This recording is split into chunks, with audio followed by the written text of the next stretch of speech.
एक ऐसे महान संत जिनकी बातें, जिनकी कहावतें हम सदियों से दोहराते आ रहे हैं, लेकिन क्या हम उनकी कहानी को सच में जानते हैं? आज हम बात करने वाले हैं 15वीं सदी के महान कवि और संत संत रैदास की। चलिए उनकी दुनिया को करीब से समझते हैं। ये लाइन तो हम सबने कभी ना कभी सुनी ही होगी। अगर मन साफ है तो आपकी कठौती, मतलब वो लकड़ी का छोटा सा कटोरा, उसी में पवित्र गंगा है। देखिए, ये सिर्फ एक कहावत नहीं है, ये एक बहुत ही गहरी, बहुत ही क्रांतिकारी सोच है। तो सवाल ये उठता है कि ये शब्द आए कहाँ से और वो कौन थे जिन्होंने इतनी बड़ी बात इतनी आसानी से कह दी। चलिए आज इसी सवाल का जवाब ढूंढते हैं और उस महान इंसान को जानते हैं जिसने ये शब्द हमें दिए। संत रैदास को समझने के लिए सबसे पहले हमें उनके जन्म और उस समय के समाज को समझना होगा, क्योंकि उनकी पूरी कहानी की नींव वहीं से शुरू होती है।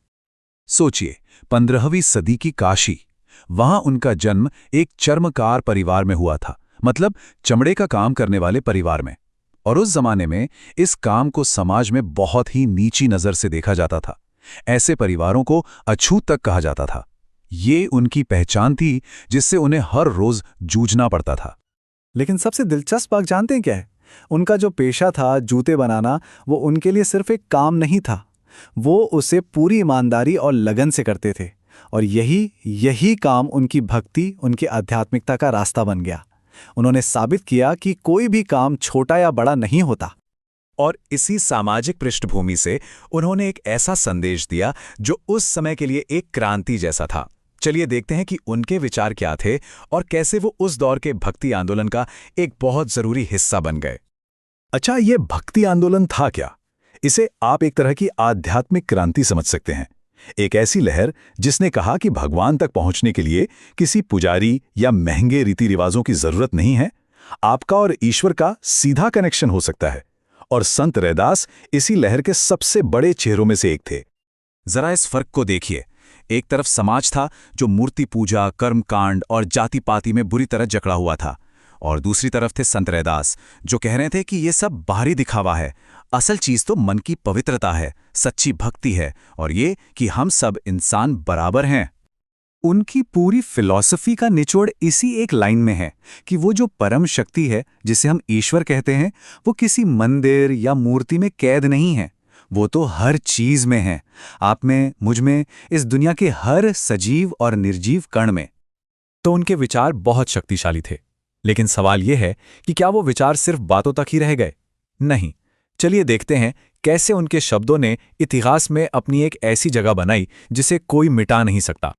आप उनके प्रभाव का अंदाजा इसी बात से लगा सकते हैं कि संत रैदास की रचनाओं को सिख धर्म के सबसे पवित्र ग्रंथ गुरु ग्रंथ साहिब में शामिल किया गया है। सोचिए, एक अछूत माने जाने वाले संत के शब्द एक पवित्र धर्म ग्रंथ का हिस्सा हैं। यह दिखाता है कि उनके शब्दों में कितनी सच्चाई और ताकत थी। और उन्होंने अपनी बात कहने के लिए कोई मुश्किल भाषा नहीं चुनी। उन्होंने संस्कृत में नहीं लिखा, उन्होंने लिखा आम लोगों की भाषा में, ब्रजभाषा, अवधी, राजस्थानी, ऐसी भाषा जिसे हर कोई समझ सके। उनका भाषा का चुनाव भी अपने आप में एक संदेश था, ज्ञान सबके लिए है। उनके जमाने के एक और महान संत कबीर दास ने उनके बारे में क्या कहा था, सुनिए। उन्होंने कहा, संतन में रविदास संत, मतलब संतों के बीच अगर कोई असली संत हैं तो वो रैदास हैं। जब आपके समय का ही कोई इतना बड़ा विचारक आपकी इज्जत करे तो इससे बड़ा सम्मान क्या हो सकता है? तो उनका प्रभाव कितना गहरा था और कहां-कहां तक फैला? क्या उनकी विरासत आज भी जिंदा है? आइए इस पर एक नजर डालते हैं। देखिए, उनका असर हर तरफ था। एक तरफ वो मीराबाई जैसी रानी के गुरु थे, तो दूसरी तरफ दिल्ली का सुल्तान सिकंदर लोदी भी उन्हें बुला रहा था। कबीर जैसे संत उनका लोहा मानते थे। और तो और उन्होंने रैदासी पंथ की शुरुआत भी की ताकि उनके विचार आगे भी लोगों तक पहुंचते रहें।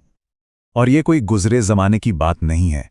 उन्होंने जो रविदासिया पंथ शुरू किया था वो आज भी जिंदा है।